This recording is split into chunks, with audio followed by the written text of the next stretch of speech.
Hello and welcome back to the Real Deal podcast where we talk about everything real, raw, and relatable.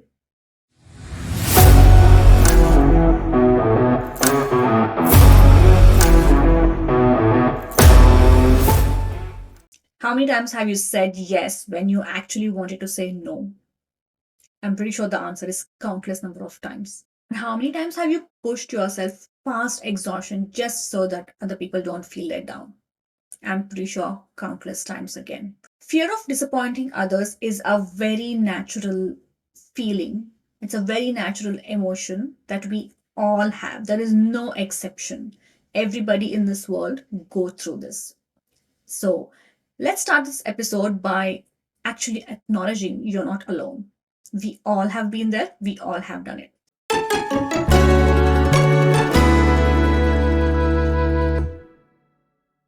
So, in today's episode, let's talk about, how to recognize this fear and also understand where it actually comes from and more so how to begin breaking free from this.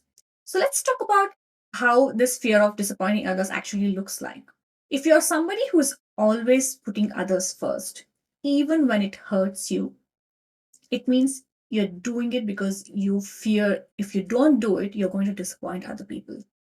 You're saying yes to avoid conflict or rejection. You are overworking to meet everyone's expectations. You feel anxious even at the thought of letting someone down. Now, let's try and understand why do we have this fear? The first and foremost thing that I would say is the childhood conditioning. And again, I'm going to go back into the same thing, whatever I said in episode 1.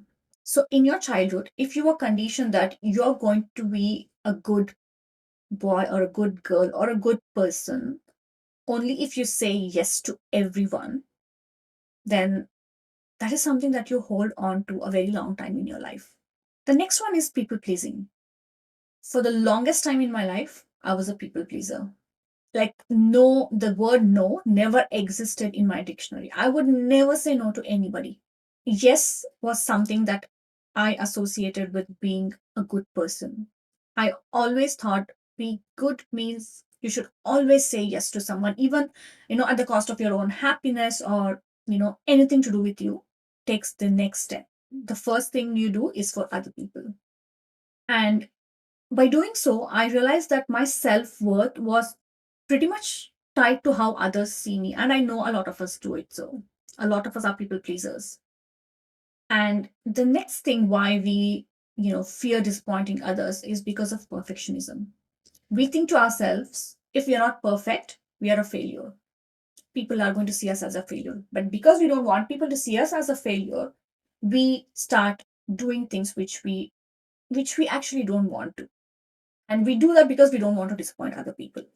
So that's, a very big reason. Fear of rejection or abandonment. Now, we always fear that if we disappoint somebody else, they're going to disown us, they're going to reject us, they're going to be so disappointed with us, not going to treat us right. So we have all these emotions attached just because we want to be in good books with, so and so people. I'm going to quote an experience that I have encountered in the past, and I'm sure some of you might relate to it as well. There are times when we come across a lot of friends in our lives where we like, keep them on a pedestal and think like really high of them and do everything that you can because you're scared that you're going to disappoint them otherwise. And if you disappoint them, they might leave your friendship. And at the cost of not losing that friend, we do so many things which we normally probably wouldn't do it otherwise if we were, matured enough to understand this. Or if we had the right tools to understand this, to understand these emotions. I had similar incidents with a couple of my friends, like whom I thought really high of, and I did so much for them, only to be disappointed in the end and having some of the worst heartbreaks I have ever experienced in my life. So the fear of disappointing them costed me in a lot of ways. And some of the signs that you should notice if you're going through this is, you actually forget what you actually want. You lose your authentic self because you're always doing things for them, you're doing things the way they like, and you forget at the end of it what is it that actually you like. So that authenticity is gone. You're like constantly stressed, you're constantly overthinking because you want to make sure whatever you do for them has to be perfect, otherwise they're going to be disappointed, and you feel bad if they're disappointed because you're a kind of a person who doesn't want to disappoint them. You kind of feel burnt out by putting in so much effort, and most of the time these are all just one way. It's not like they're reciprocating the same. It's just you putting in effort to make sure you're not disappointing them. But are they doing anything back? Is a question that you will have to ask yourself. You kind of realize that your relationship has become very shallow. There's no depth to it. And that is because the more and more you do things just because you don't want to, disappoint others, there's hardly any truth to the relationship. It's only like a performance that you're doing. You're performing constantly without the truth. The truth is you don't want to do it. There are a few things that I I did and I'm still doing, so I don't repeat this cycle. So I do have um, a few steps towards freedom of not having that fear of disappointing others. Pause before saying yes. Ask yourself if I'm saying yes out of love or fear. This was a huge thing for me. When I started realizing how my actions were, I was blown away. Because I this is something that I never asked myself, right? Previously. Not now, previously. The moment somebody asked something, I would just say yes without even getting into the details of it, just because it's that person who's asking me. Now I pause and I think about all those incidents. I realized that I said yes because I was scared. I had that fear that I'm going to disappoint them otherwise. I didn't do it because I loved them. Or I didn't do it because, they were my whatever bestest, closest, or whatever friend it is. I just didn't want to disappoint them and be in their bad books. So that's why I did it.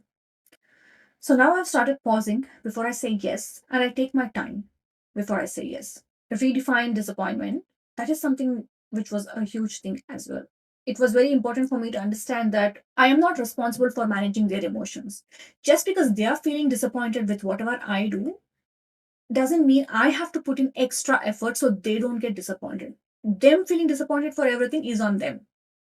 It has got nothing to do with me. And this, like, redefining the whole concept of disappointment was very important for me to understand that what they feel is on them and what I feel is on me. I don't have to go that extra mile to make sure, they don't end up getting disappointed. Practice small no's. Building confidence by starting small. The act of saying no doesn't come very naturally to a lot of us, again because of the fear of disappointing others. So I started taking these small baby steps where I would say no to, like, smallest of things. For example, previously, if somebody asks me if I'm free for a chat, even though I am not free, I would still say I am. And I would pause everything that I would do and, pick up the phone to call them or text them, listen to what they have to say. I'm not saying you should not do this at all to anybody, but there are some patterns that you notice with people who are taking advantage of you. So if you're busy, there is no harm in saying no. Just say you're not free now. Say no, you're not free, but you're going to get back to them. Just don't keep saying yes to everything you get asked and pause everything that you're doing. If you're not doing anything, then there is no harm in saying yes. Yes, you're free. Yes, you're free. Because you don't have anything else. But when you have things, make sure you prioritize them. Focus inwards. Ask, what do I need right now? And then take action accordingly instead of blindly doing something for the sake of others. So when somebody asks you to do something, you just ask yourself if this is what I need right now. If you think that is something that you can do without going through all these different emotions because you have that fear of disappointing others, then surely go ahead and do it. But if not, then take an action accordingly instead of blindly doing something just because somebody asked you. Self acceptance. Remember, disappointing others doesn't make you unworthy. This is a huge one, to everybody listening. Just because you've disappointed others doesn't mean you're unworthy. There are some things called boundaries which we have to set with everybody. It doesn't matter who is in your life, everyone needs to have that boundary for the people around them. And that is very, very important considering how we as humans have a tendency to always put other people first and then us. I want to close the episode by saying, disappointing others is inevitable. No one will ever be happy with you 100%. There is no way you can keep everybody happy. There is no way you can be good to everyone. It's just a part of being human. But in the fear of disappointing others, are you going to betray yourself? That is something that you will have to ask and answer truthfully. The more you practice, living true to yourself, the more authentic your connections are going to be. If you're not true to yourself, you're always, putting up an act, that's the kind of people you will also attract. You're not going to attract authentic people with whom you can have like real conversations. So acknowledge that you have the fear of disappointing others and work towards it. If this episode is something that, made you think about your actions or reminded you of the things that you probably have done in the past, and you think somebody who is probably going through the same thing, then please share this episode with them. I'm sure in some way or the other, it will make them think twice or it will help them in even the smallest or the tiniest way possible.